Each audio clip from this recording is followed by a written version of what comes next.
Joe rose in prominence in the IWW as a songwriter. The IWW had adopted a policy of using music as an effective tactic in spreading their message to the public. This was in part due to the fact that oftentimes, when an IWW representative was speaking on the street, the Salvation Army band would come by and attempt to drown them out with the sound of church hymns. The IWW, instead of trying to yell over them, came up with the idea of writing new lyrics to the church hymns and singing using the Salvation Army band as accompaniment. Joe Hill was a master of the hymn parody.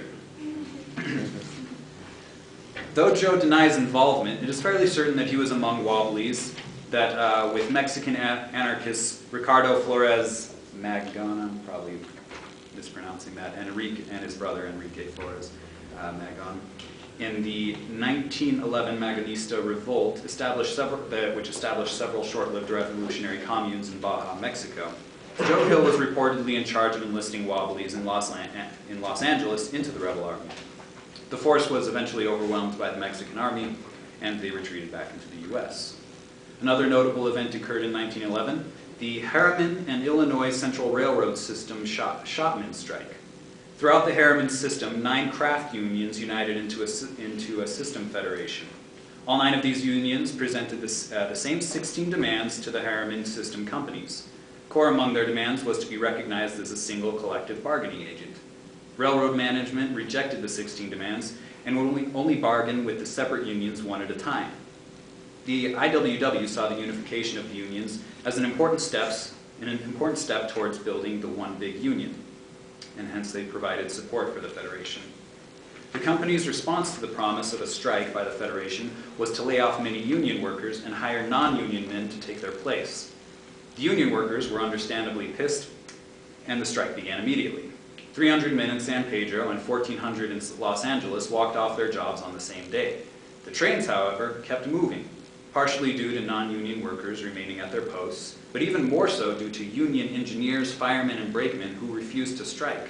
The strike would eventually be defeated because of these individuals. The San Francisco local of the IWW issued a sticker in response that said, "Railroadmen, no scab so despicable as a union scab. Tie up the road, use IWW tactics. Solidarity wins." Joe Hill wrote the song Casey Jones, the Union Scab, in solidarity with the strikers. It goes, the workers on the SB line to strike sent out a call, but Casey Jones, the engineer, he wouldn't strike at all. His boiler, it was leaking, and the driver's on the bum, and his engine and its bearings, they were all out of plumb. Casey Jones kept his junk pile running. Casey Jones was working double time. Casey Jones got a wooden medal for being good and faithful on the SP line. The workers said to Casey, "Won't you help us win this strike?" But Casey said, "Let me alone, you better take a hike." Then someone put a bunch of railroad ties across the track, and Casey hit the river bottom with an awful crack. Casey Jones hit the river bottom. Casey Jones broke his bloomin' spine. Casey Jones was an Angelino. He took a trip to heaven on the SP line.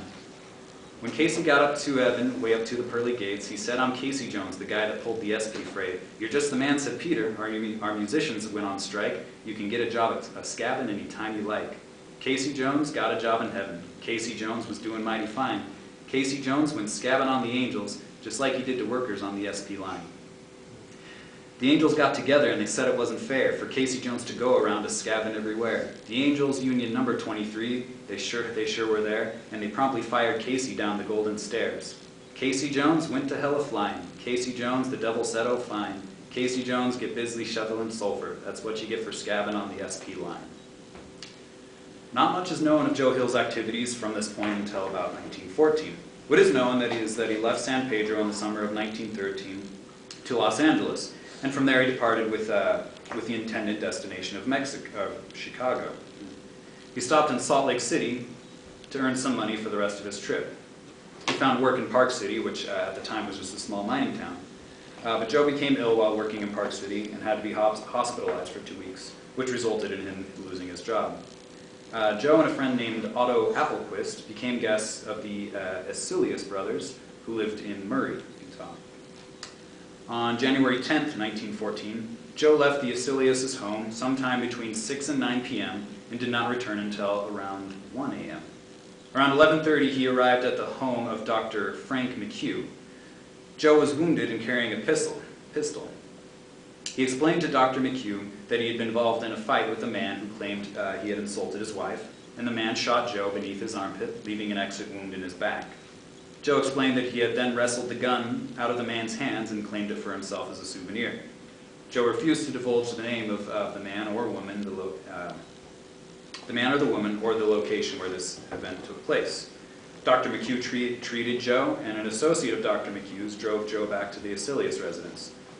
Along the way, Dr. Bird witnessed Joe throw his gun into the gutter.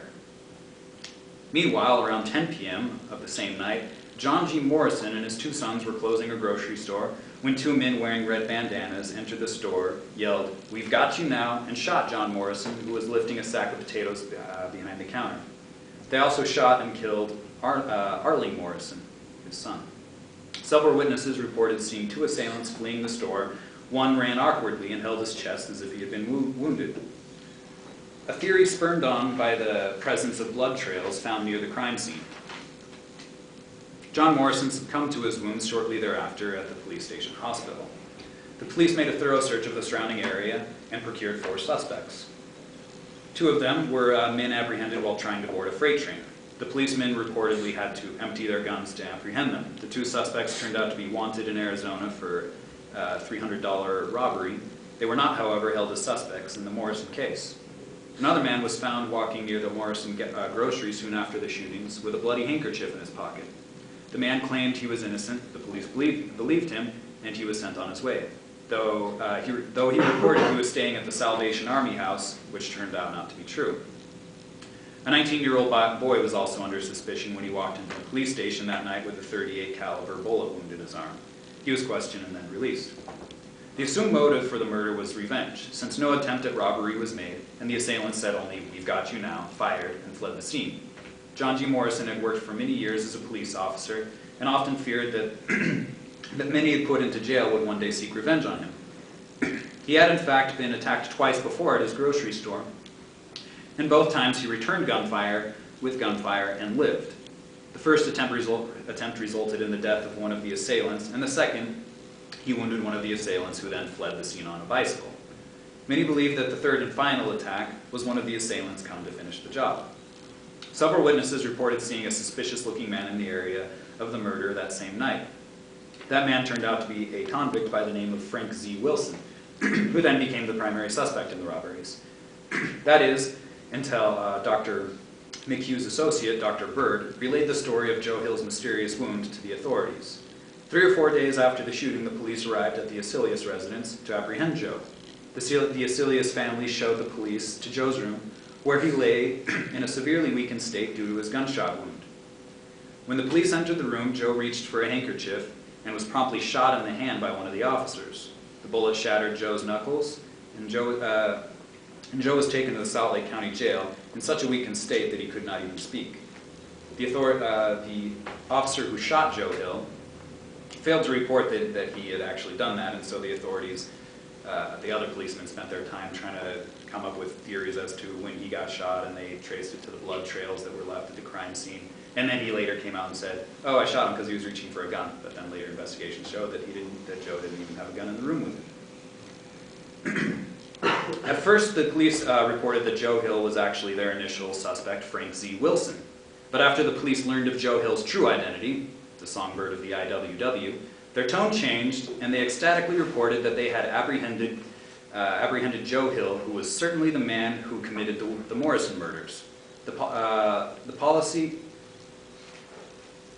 police then sought out Otto Applequist, Joe's friend, as the suspected accomplice in the crimes. Otto, however, had gotten the hell out of Dodge, and his whereabouts never became known. On January 27, 1914, Hill entered a plea of not guilty. The majority of the evidence against Hill was circumstantial, though his refusal to give specific details as to the origin of his gunshot wound and his association with the IWW were not super helpful. The IWW would subsequently try to paint Joe's trial as a frame-up in order to execute one of their prominent members. This is, of course, an oversimplification. But Utah was and had been a hotbed of militant organized labor.